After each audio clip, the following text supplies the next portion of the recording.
किसी ने बहुत सुंदर कहा है कि दिन के उजियाले में ऐसा कोई काम न करो कि रात के अंधेरी में, अंधेरी रात में आपको नींद ना आए, और रात के अंधियारी में ऐसा कोई काम न करो कि दिन के उजाले में मुंह ढांककर चलना पड़े। यदि कोई आदमी सोच समझकर जीवन जिए तो गलत नहीं करेगा। सारे अनैतिक काम, सारे गलत काम बिना सोचे समझे होता है। सोच लो जीवन में, मैंने कहा ना अभी, क्यों जीवन चाहते हैं आप? जीवन से क्या चाहते हैं आप जीवन में? क्यों, क्या चाहते हैं आप? यद्यपि एक चोरी करने वाला भी चाहता है कि चोरी कर लूंगा तो बड़ा मजा आएगा, शांति मिलेगी, सुख मिलेगा। इस शराब पीने वाले भी यही चाहते हैं, जितने भी करते हैं। लेकिन हम लोग तो देखे नहीं आज तक के ऐसा कि एक शराबी आदमी का अंत अच्छा हो, भला हो, अच्छा आदर्श स्थापित किया हो। एक जुआड़ी आदमी के बारे में उदाहरण दिया, ये आदमी जुआ खेल खेल करके बढ़िया भवन बना लिया, ऐसा तो सुना नहीं गया है। या ये आदमी जो है ये व्यभिचारी आदमी है लेकिन समाज में इनकी अच्छी प्रतिष्ठा है, ऐसा तो कभी सुना नहीं गया है। कोई भी गलत काम करने वाले की प्रतिष्ठा नहीं हो पाती है, तो अंदर से कैसे रहेगा वो आदमी? नहीं हो सकता है सही वो। इसलिए सोचो कि मैं जो जीवन जी रहा हूं वो कैसा जीवन है। अपने जीवन का विश्लेषण करो, अपने जीवन का निरीक्षण परीक्षण करो, रोज रोज का। रोज क्या सोचो, मैं जो जीवन जी रहा हूं क्या वैसा ही जीवन जी रहा हूं जैसा मुझे जीना चाहिए, या जैसा मैं चाहता हूं जीना? क्या यही चाहता था मैं जीना कि आपस में लड़ाई झगड़ा चलता रहे, अशांति का जीवन जीता रहूं, जब देखो तब मुकदमे की मुझे चिंता बनी रहे? क्या जीवन है? जब देखो तब बीमारी का जीवन जीता रहूं, कौन सा जीवन जी रहे हैं आप? नहीं। जब आप अकेले में बैठे, सबके सबको ध्यान रखो, जब अकेले में बैठे तो मन इतना खुश रहे, अपने आप में प्रसन्न मस्त। किसी की याद आए, याद ना आए तो अच्छी बात, याद आती है किसी की तो जब भी याद आती तो उसके लिए मन में घृणा न जगे, नफरत न जगे, बदले का भाव न जगे, द्वेष न जगे, नाराजगी न का भाव पैदा हो, बल्कि क्या होना चाहिए? जब याद आ जाए प्रेम, मैत्री, करुणा, क्षमा का भाव जगे, सहयोग का भाव जगे, अच्छा लगे। ये आपको चैन देता है। लेकिन ये चीजें हम मेहनत करके अर्जित करते हैं। ऐसे थोड़ी हो जाता है कि अपने आप सब जीवन ठीक हो जाए। देखिए, जीवन अपने आप बिगड़ सकता है, अपने आप बनता नहीं है, हमेशा ध्यान दो। जीवन अपने आप बिगड़ सकता है, जीवन अपने आप बनता नहीं है। बढ़िया बढ़िया बनाने के लिए मेहनत करनी होती है। जैसे खेत में आप मन पसंद की फसल चाहो तो काम करना होगा, और यदि फसल न भी लगाओ तो क्या होगा? वहां घास फूस, ध्यान दो, क्या होगा? घास फूस उग जाएगी, तो वो बर्बाद हुआ ना, फिर तो बर्बाद हुआ। मन पसंद की फसल चाहिए तो आपको मन पसंद का बीज बोना होगा, कमाई करनी होगी, तब जाकर के आप मन पसंद की फसल पाएंगे। ऐसे ही जीवन में है। जीवन में मन पसंद का परिणाम चाहते हैं, यही चाहते हैं कि मेरा जीवन सुखमय हो, मेरा जीवन आनंद पूर्ण हो, मेरे परिवार में आपस में प्रेम और विश्वास हो, एक दूसरे के प्रति सम्मान का भाव हो, मेरा सुंदर स्वास्थ्य हो, मेरे धन की बढ़ोतरी हो, यही तो चाहते हैं। ये अपने आप होने वाला नहीं है कि अपने आप आपका स्वास्थ्य सुंदर हो जाएगा, अपने आप आपस का प्रेम बढ़ जाएगा, अपने आप आपका धन बढ़ जाएगा, अपने आप मन की शांति बढ़ जाएगी। ऐसा नहीं होता है। इसके लिए मेहनत करनी पड़ती है, सुनियोजित तरीके से जीवन को जीना पड़ता है। कहते हैं ना, फूक फूक कर कदम रखो, कहते नहीं? सोच समझ करके जीवन जियो। सोचो कि सचमुच सही है क्या? ऐसा करने से सही होने वाला है? जैसे ही आप सोचेंगे आपको पता चलने लग जाएगा। लेकिन हमने तो अपने जीवन के बारे में सोचा ही नहीं कि हमको कैसा जीवन चाहिए। कितनी बार मैंने ये उदाहरण दिया कि जब आपको मकान बनाना होता है, सब लोग को पता है, ऐसे थोड़ी कि आप लोगों को पता, इन लोगों को भी पता है। जब आपको मकान बनाना होता है तब आप पहले से सोच के रखते हैं कि कैसा मकान चाहिए, कैसा मकान चाहिए, ये पहले आपके दिमाग नक्शा बनाता है मन में। 4 कमरे का मकान हो तो मेरा काम चल जाएगा, और यहाँ पर शौचालय बाथरूम हो जाए, यहाँ पर किचन हो जाए, यहाँ पर बैठक हो जाए, ये बच्चों की पढ़ाई के लिए जगह हो जाएगी, ये बिस्तर वाला कमरा, ये स्टोर रूम, ऐसा सब सोच लेते हैं आप। आजकल तो सोचने से काम नहीं चलता है, आजकल तो कागज में नक्शा बनता है, और आजकल नहीं बहुत दिनों से बनता है। कागज में नक्शा बनाया जाता है, ऐसा चित्र खींच, कागज में ऐसा लकीर खींच खींच करके उसकी पढ़ाई होती है आर्किटेक्ट, और बढ़िया से नक्शा बनवा करके उसका ब्लू प्रिंट निकालते हैं। और इतना ही नहीं, मैं थोड़ा आगे बताऊं, आप अपने मकान को बनने के बाद कैसा दिखेगा उसको देखना चाहे तभी दिखा देंगे आपको। कंप्यूटर के सामने बैठाएंगे, स्क्रीन की तरफ आपको दिखाएं, देखो आपका मकान बनने के बाद ऐसा दिखेगा, सामने से ऐसा दिखे, यहाँ दरवाजा रहेगा, यहाँ खिड़की रहेगी, यहाँ वो रहेगा, सब दिखा देते हैं। ऐसा कलर वो सब कुछ पता चल जाएगा, क्योंकि आपको क्या लगा, बनने के बाद ऐसा मकान दिखेगा मेरा। सोच रहे हैं ना। अब आप जब मकान बनाने लगेंगे तो क्या ध्यान रखेंगे, या किसी को बनवाएं, बिल्डर को, किसी मिस्त्री को कहे कि भाई देखो ये नक्शा है, नक्शा के अनुसार बनाना है, तब क्या करेगा नक्शा वो मिस्त्री क्या करेगा, कोई भी जो बनाने वाला क्या करेगा, कोई भी ईंट रखेगा ना, एक ईंट रखेगा, क्या ध्यान रखेगा, कहीं ऐसा तो नहीं कि इस ईंट को वहां रख रहा हूं जहां दरवाजा बंद हो रहा हो। दरवाजा जहां छोड़ना है वहां ईंट नहीं रखना है, खिड़की जहां होनी चाहिए वहां ईंट नहीं रखना है। तो सोच समझ के रखेगा ना, कितना, कहां पर कितना, कितनी पतली दीवार, कहां पर कितनी चौड़ी, कहां पर कितना लंबा चाहिए, हर ईंट, हर मसाला, हर खंभा, हर चीज सोच समझ कर रखेगा। और जब सोच समझ, क्योंकि वो नक्शा बना लिया है पहले से, ये यहाँ तक की दीवार, यहाँ से दरवाजा, यहाँ पर खिड़की, इतनी ऊंचाई पर खिड़की, इतनी ऊंचाई के बाद खिड़की खत्म, सब कुछ सब बनाए, अलमारी, एक एक ईंट को रखते हुए थोड़ा भी मसाला रखा तो सोच करके रखा। अब जब मकान बन के तैयार हुआ और उस मकान पे रहने में आपको बहुत अच्छा लगेगा, क्या लगेगा, सपनों का घर है, यही तो हम सोचे थे ऐसा बने कहा करके, वो आनंद आएगा।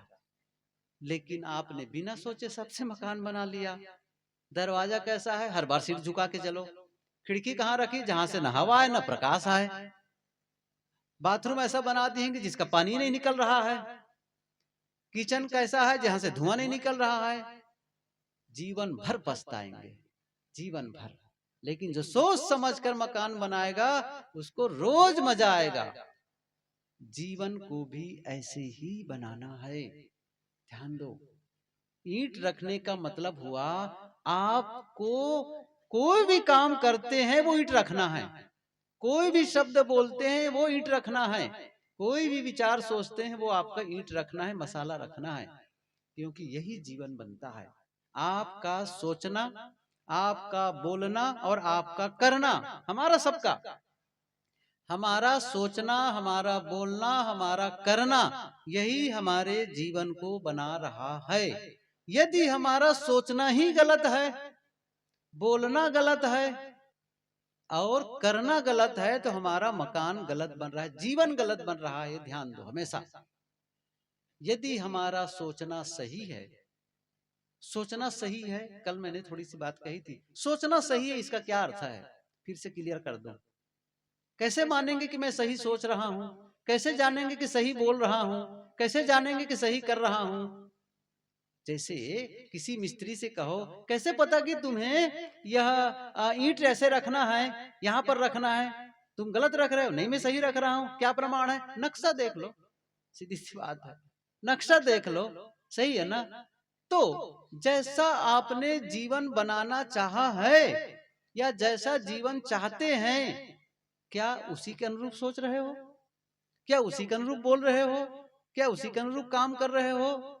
आप सोचते हो जीवन में सुख और शांति आए, लेकिन मन में क्या आ रहा है? दूसरे को दुख देने का भाव, गलत करने का काम। तो जीवन नहीं बनेगा। जो चाह है ना, जो आपकी चाह है, उस राह पर चल पड़ो। जहां चाह वहां राह, कहते ना। आप जो चाहते हो बस उसी रास्ते पर चल पड़ो। यदि आप सुख और शांति चाहते हैं, सुंदर जीवन चाहते हैं, तो सुख शांति वाला रास्ता सोचो तो क्या हो, जिससे सुख शांति मिले, अपने को भी दूसरे को भी। करो वह जो आपके लिए भी फायदेमंद हो और दूसरे के लिए भी फायदेमंद हो। बोलो वह जो आपके लिए भी अच्छा हो, दूसरों के लिए भी अच्छा हो। हमेशा ध्यान रखो, आप कभी भी अपने जीवन को सुंदर नहीं बना सकते कि जिसमें केवल आपका फायदा हो और दूसरे का नुकसान हो। ये नहीं हो सकता है। दूसरों का नुकसान करके आप अपना फायदा नहीं कर सकते। प्रारंभ में लग सकता है, प्रारंभ में किसी को ठगे, कोई छल कर दिए, धोखा दे दिए, हो सकता है मुनाफा कमा लो। मुनाफा बाहर से लग रहा है, लेकिन अंदर वाला जल रहा है। अंदर वाला आपको बार बार पंच कर रहा है, तुमने छल कपट किया है, तुमने धोखा दिया है। बस कबीर साहब की पंक्ति याद करो, उन्होंने बहुत अच्छी बात कही है। कबीर आप ठगाइए और न ठगिए कोई, आप ठगा सुख उपजे और ठगे दुख होए। कबीर आप ठगा जाओ, दूसरों को मत ठगो। साहब ने क्या कहा? आप ठगा सुख उपजे, आप ठगा गए, कोई बात नहीं। किसी ने कुछ धन ले लिया, किसी ने कुछ कर दिया, कोई बात नहीं, धन फिर से ले आओगे, फिर से कमा लोगे। कोई चीज चली गई तो फिर से खरीद लाओगे। लेकिन जब दूसरे की सामान को, दूसरे की संपत्ति को जब आप अपने बना लिए, ठग लिए दूसरों को, तो आप कितना पैसा पाए? 1000, लाख, इतना ही तो मिलेगा ना। 2 लाख, 3 लाख, लेकिन उसके बदले में क्या दे दिए? अपनी आत्मा, अपनी जमीर, अपने जीवन को बेच दिए। मुझे धन मिले, शांति मिले कि ना मिले, यही तो हुआ ना। क्योंकि जो धन आया है ना, आपको पीड़ित करेगा हमेशा। क्योंकि मन में क्या रहेगा? मैंने इसे छल कपट से पाया है, धोखा दे के पाया है। और वो जो अशांति है ना, वो फिर आपको, वो लाख रुपया पाए हैं ना, 2 लाख रुपया, वो सब बेकार है। आप यदि आपका कहीं चला गया है 5000, 10,000 रुपया, कोई बात नहीं है, मैं सुख से हूं, मैंने गलत नहीं, मैंने दूसरे को छल कपट नहीं किया है, मैंने धोखा नहीं दिया है। धोखा देने वाले वह जाने, भले धन पा गया है लेकिन शांति खो गई उसकी, शांति खो गई। शांति की रक्षा करो, आनंद की रक्षा करो, उसी प्रकार रक्षा करो जैसे आप अपनी कीमती चीज की रक्षा करते हो। जैसे आपके घर में सोना चांदी का आभूषण हो, अच्छा कहाँ रखते हैं उसको? वहीं रखते हैं जहाँ जूता चप्पल रखते हैं। कहाँ रखते हैं? सबको पता है कहाँ रखते हैं। कमरे के अंदर अलमारी में, और अलमारी में एक इतना बड़ा और डिब्बा होता है ना, क्या कहते हैं उसको? उसमें, उसके अंदर रखते हैं, वहां ताला लगाएंगे, अलमारी में ताला लगाएंगे, और दरवाजे पर ताला लगाएंगे, और ताला लगा करके ताला खींच खींच के देखते हैं बंद है कि नहीं है। कितनी रक्षा चाहिए उसकी? बहुत रक्षा। तिजोरी, तिजोरी पर रखते हैं, बहुत उसकी रक्षा करते हैं। क्या आप अपनी मन की शांति की रक्षा कर रहे हैं? आप ये सोचो, यह करने के बाद आपका मन शांत है कि बेचैन है? आपने बेचैनी को खरीद लिया, बेचैनी को खरीद लिया। सोचो किसके बदले में? शांति को बेच करके। ऐसा मत करो, जीवन थोड़ा है ना, पता नहीं कब शरीर छूट जाए। ये वो कबीर साहब ने बहुत बढ़िया कहा है कि यह तन कांचा तुम भय लिए फिरे थे साथ, टपका लागा फूट गया कछु न आया हाथ। यह तन कांचा, एक कच्चा घड़ा, वह घड़ा जो पकाया नहीं गया है, कुम्हार ने बनाया मिट्टी का और उसको साथ लेकर के जा रहा हूं। यह तन कांचा कुंभ है लिए फिरे थे साथ, टपका लागा, किसी का धक्का लगा, फूट गया, कुछ भी हाथ नहीं आया। ये शरीर भी कच्चे घड़े की तरह है, कब फूटे कब बिखर जाए कोई पता नहीं है। आए दिन सुनते हैं अमुक आदमी का हार्ट अटैक हो गया, अमुक का एक्सीडेंट हो गया। अभी कल हमारे साथी को जाना है, वो गांव कौन गांव है, रमतरा, एक्सीडेंट में केस में वो एक्सीडेंट हो गया, वो आदमी मर गया। उनका बेटा आया था, साहब वो पिताजी का शरीर छूट गया है और कल कार्यक्रम है तो आप लोग आएंगे। तो एक जने हम लोग भाई लाटाबोड़ भी जाना है, यहाँ भी कार्यक्रम है, तो चलो एक दो जने वहां चले जाएंगे, बाकी लोग यहाँ आएंगे। एक्सीडेंट सुने, हमारा भी हो सकता है, हमारी भी मौत हो जाएगी, तो क्या है पाप के गठरी लेकर के जाना है, क्या मतलब निकलेगा? अरे नहीं, जीवन तो वैसे भी चलेगा। देखो, पाप करो तो भी जीवन चलेगा, पुण्य करो तो भी जीवन चलेगा। ऐसा थोड़ी कि जो आदमी चोरी नहीं करता, हिंसा नहीं करता, उनको भोजन नहीं मिलता है, कपड़े नहीं मिलते हैं। मिलते, मैं बताऊं, भिखारियों को भी भोजन मिलता है भाई। मुझे याद है हम लोग ट्रेन में भी यात्रा करते हैं तो कुछ भिखारी ऐसे होते हैं जो कई सालों से उसी में भीख मांगते हैं। कुंभ मेला या जब नर्मदा गंगा के तट पर जाते हैं प्रयागराज में या हरिद्वार में, तो वहां देखते हैं बहुत लोग जिनके हाथ पैर भी गल गए हैं, भीख मांग करते हैं। कोई चावल डाल दिया, कोई पैसे डाल दिए, वर्षों जीते हैं, वर्षों। आप मेहनत करके जीवन नहीं चला पाएंगे, आपको भोजन नहीं मिलेगा, कपड़े नहीं मिलेंगे, रहने की जगह नहीं मिलेगी, सब मिलने वाले हैं। तो फिर किस लिए पाप, किस लिए अनर्थ, और किसके लिए? उन्हीं बाल बच्चों के लिए। सब छोड़ कर जाना है, ये हमेशा ध्यान रखे। मैं अपने जीवन को बर्बाद करने वाला काम नहीं करूंगा। क्यों धोखा दूं, क्यों लड़ाई झगड़ा करूं, क्यों गाली गुप्ता दूं? जरा इतना तो ध्यान रखो मेरे मुंह से कटु शब्द न निकले। हम भगत हो गए हैं, साधु का कपड़ा पहने हैं, दीक्षा ले लिए हैं कहीं संत के पास जाकर के भगत की। इतने दिन से हम कबीर के अनुगामी हैं, अन्य संत, किसी भी संत, कबीर की बात नहीं करूं, किसी भी के अनुगामी हैं आप। कोई भी नहीं कहेगा कि कटु बोलो, गाली दो। कबीर साहब ने तो शब्दों के लिए संभाल कर बोलने को कहा ही है। उनकी पंक्ति सबको याद है, सबको। क्या पंक्ति है? ऐसी वाणी बोलिए मन का आपा खोए, औरन को शीतल करे आप ही शीतल हो। शब्द सम्हारे बोलिए, शब्द के हाथ न पाओ, एक शब्द करे औषधि, एक शब्द करे घाव। बोल तो अमोल है, जो कोई बोले जान, हिये तराजू तौल के तब मुख बाहर आ। बोलिए, कबीर साहब जी कितनी अच्छी। यहां तक साहब कहते कोई गाली भी देना तो लौटकर जवाब मत दो। अब ये सहनशीलता बढ़ानी है। कैसे गाली न दे, कैसे जवाब न दे, लोग कहेंगे इन्हीं की गलती। चाहे जो गाली दे करके गाली बढ़ती है। कबीर साहब की पंक्ति याद करो, आवत गारी एक है, उल्टत होय अनेक, कहाँ ही कबीर ना उलट ये वही एक की एक गाली आई तो एक ही तो आई ना, आप लौटाए तब दो, फिर आया, फिर गए, फिर आई, फिर गई, अब अनेक होती चली गई। कहाँ ही कबीर ना उलट ये वही रहने दो। जिस जो गाली लौटाता नहीं है वही अपने जीवन को बनाता है। जीवन इसी से बनता है। किसी ने अहंकार किया, आप विनम्र रह गए, जीवन इससे बनता है। ध्यान दो, जैसे सद्गुणों को बढ़ाएंगे जीवन में, वही सद्गुणों का ढांचा ही तो खड़ा करना है हम सबको। जितनी विनम्रता जीवन में आ सके, धैर्य और सहनशीलता, किसी की गलती हो गई क्षमा करना सीखो, अपनी गलती हो गई क्षमा मांगना सीखो। क्षमा मांग करके रिश्तों को फिर से अच्छा बना लेते हैं आप, बड़ी बड़ी समस्याएं खत्म हो जाती हैं। बस एक उदाहरण दूं और सत्संग पूरा करूं, समय हो गया है। एक आदमी एक दुकान सड़क किनारे खोल करके दुकानदारी करता था। दुकान अच्छी चलती थी, परिवार सुखमय था, अच्छी आमदनी हो जाती थी। अब क्या होगा, कुछ दिन के बाद बहुत उदास और दुखी, बहुत परेशान गुरुजी के पास गए। कहा गुरुजी क्यों उदास हो? गुरुजी ने पूछा क्यों उदास हो? गुरुजी मेरी दुकान अच्छी चल रही है लेकिन मैं बहुत परेशान हूँ। क्यों? कहा मेरे दुकान के सामने सड़क के उस पार एक डी मार्ट बन रहा है। डी मार्ट कहो या कोई भी कह लो, शुभम के मार्ट कह लो, माल बड़ा बड़ी बिग बाजार। बिग बाजार तो बंद हो गए क्या? पता नहीं।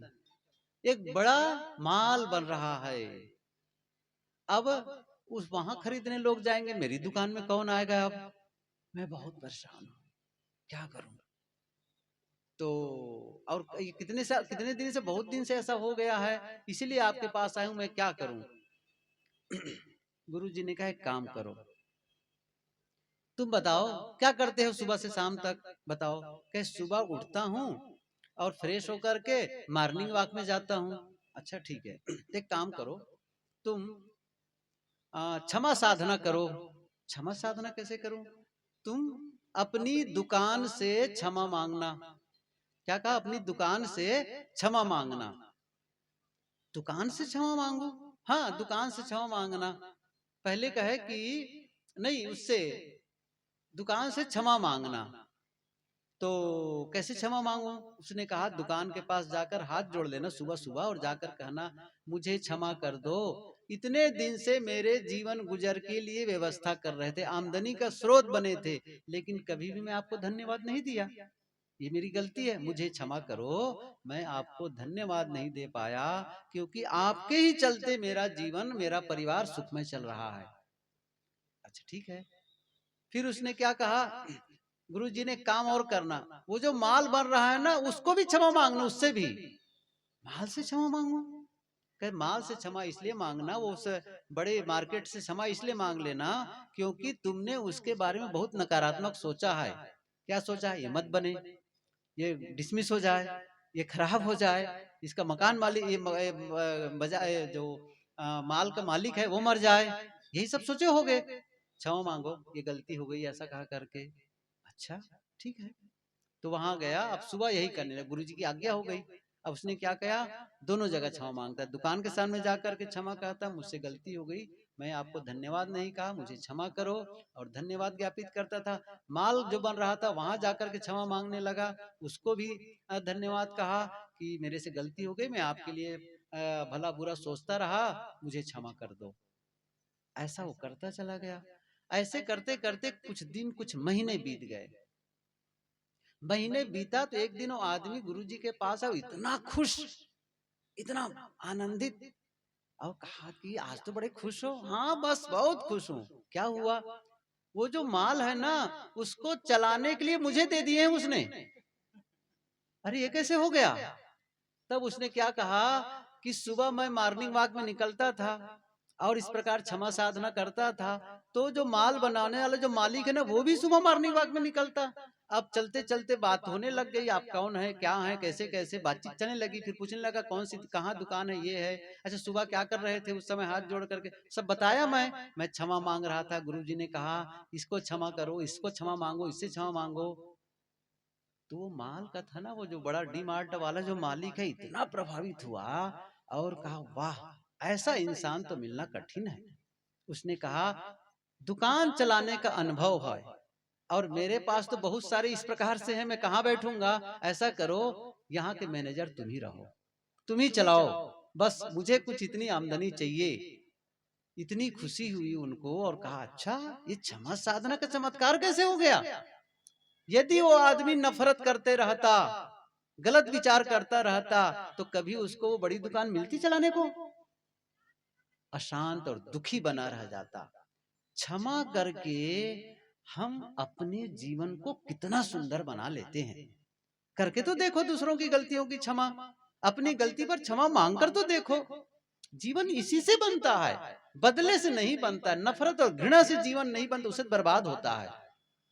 इसलिए जीवन को सुंदर बनाने का काम हमें करना है।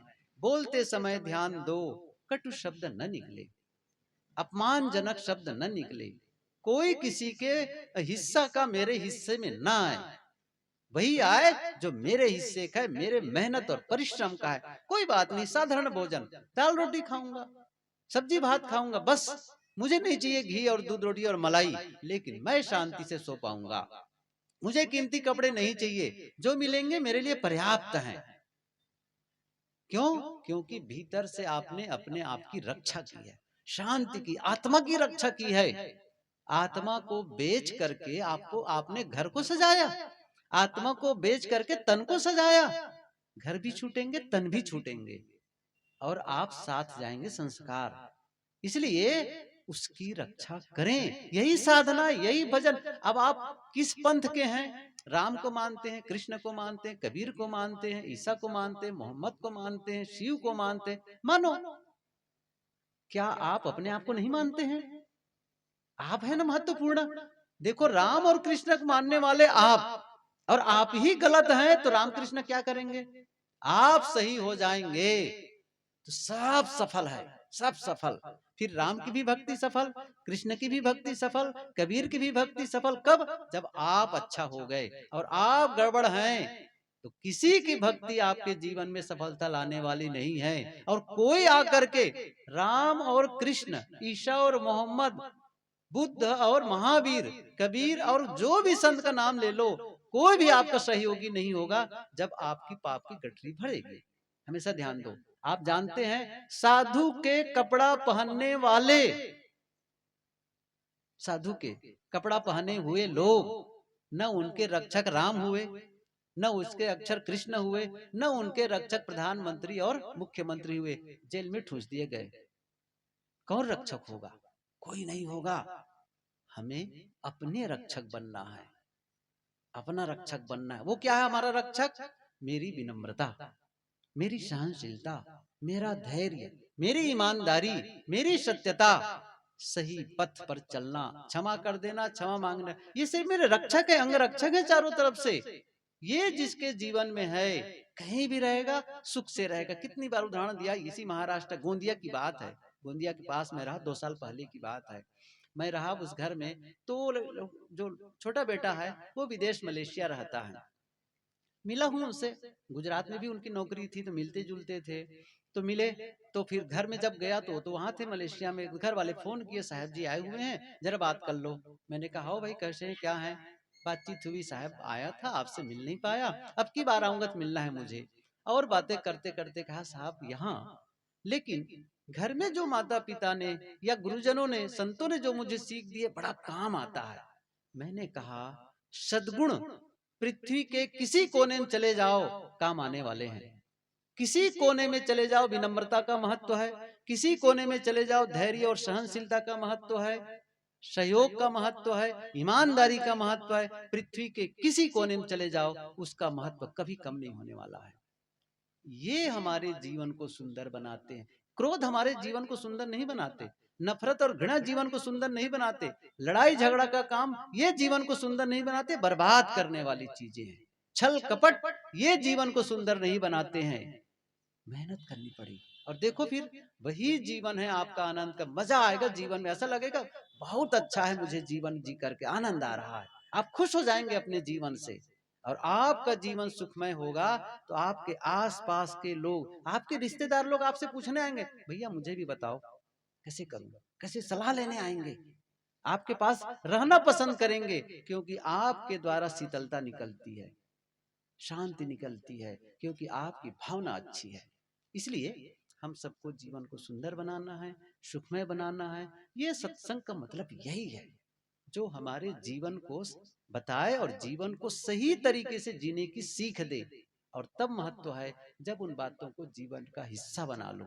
जैसे मैंने यहाँ से कहा, संतों ने यहाँ से कहा, लेकिन आपका जीवन का हिस्सा बन जाए तब इसका महत्व है। नहीं तो यहाँ से सुने, बाहर जाते जाते खत्म। कोई मत, ठीक है, अच्छा लगा, हाँ बने लागिस, बने लागिस। अरे ठीक तो है, जीवन में कौन सी चीज आप धारण करने के लिए संकल्प लिए हैं, वो महत्वपूर्ण है। आप सबको हाँ, टाइम हो ही गया, 2 मिनट बाकी है। बहुत बहुत धन्यवाद सबको। साहेब बंदगी, आज कुछ बातें जीवन के संबंध में हुई। कल एक दिन और बाकी है, और कल थोड़ा से पारिवारिक रिश्तों में सुधार कैसे करें और रिश्ते मधुर कैसे बने, इस संबंध में थोड़ी चर्चा करेंगे। आज इतना ही। सबको साहेब बंदगी।